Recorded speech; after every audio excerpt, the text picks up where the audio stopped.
అడిగితే వరాలు ఇవ్వడానికి నేనేం సీఎం సీట్లో కూర్చోలేదు, నా చేతిలో సీఎం సీట్ లేదు.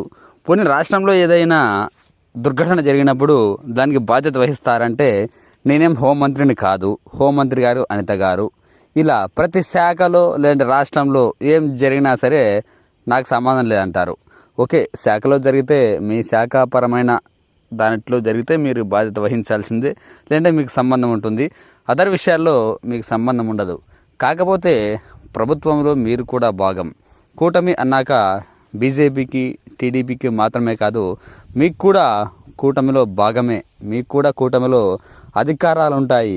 ఎందుకంటే ప్రభుత్వం వచ్చాక మీకు పదవి వచ్చింది, ప్రభుత్వం రాకముందు మీకేం పదవి లేదు. సమానంగా ముగ్గురు కలిసే పోటీ చేశారు. ముగ్గురు కలిసి పోటీ చేశారు. సీట్లు కాస్త ఎక్కువ తీసుకోవచ్చు, తక్కువ తీసుకోవచ్చు. అది మీ బలం మీద ఆధారపడి ఉంటుంది. ఫైన్, మొత్తానికైతే గెలిచారు. 21 సీట్లు పోటీ చేస్తే 21 సీట్లలో గెలిచారు. పోనీ ఇప్పుడు ఏం చేస్తున్నారు? ఏమైనా సమస్య అడిగితే నాకు సంబంధం లేదంటారు, నాకు సంబంధం లేదు అని మాత్రమే అంటారు. నిజంగా గతంలో ఏ ముఖ్యమంత్రి గారైనా ఇలా మాట్లాడారా? సమస్యకు పరిష్కారం ఉంటే పరిష్కారం చేస్తామంటారు, లేకుంటే చూస్తాం ఖచ్చితంగా పరిష్కరిస్తాం అంటారు. మీరు మాత్రం సింపుల్గా నాకేం సంబంధం లేదు అంటూ తప్పించుకుంటారు. ఓకే, ప్రస్తుతానికైతే ప్రభుత్వంలో ఉన్నారు. మిమ్మల్ని ఇప్పటికిప్పుడు దించేసే అధికారం ప్రజలకు లేదు, మన ప్రజాస్వామ్యానికి కూడా లేదు. ఎందుకంటే మనకు 5 సంవత్సరాలకు ఒకసారి ఎన్నికలు. అబద్ధపు హామీలు ఇచ్చామా, నిజమైన హామీలు ఇచ్చామా, అవి అమలు చేశామా, 1% అమలు చేశామా, 10% అమలు చేశామా, 100% అమలు చేశామా అనే సమస్యే కాదు. 1% కూడా అమలు చేయకపోయినా మీ అధికారం పోదు. 100% అమలు చేస్తే అది ప్రజలకు నచ్చితే మరోసారి అధికారం రావచ్చు. అదైతే మీ చేతిలో ఉండదు. మీ చేతిలో ఉన్నది అధికారంలో ఉన్నప్పుడు మీరు చేయాల్సిన పనులు.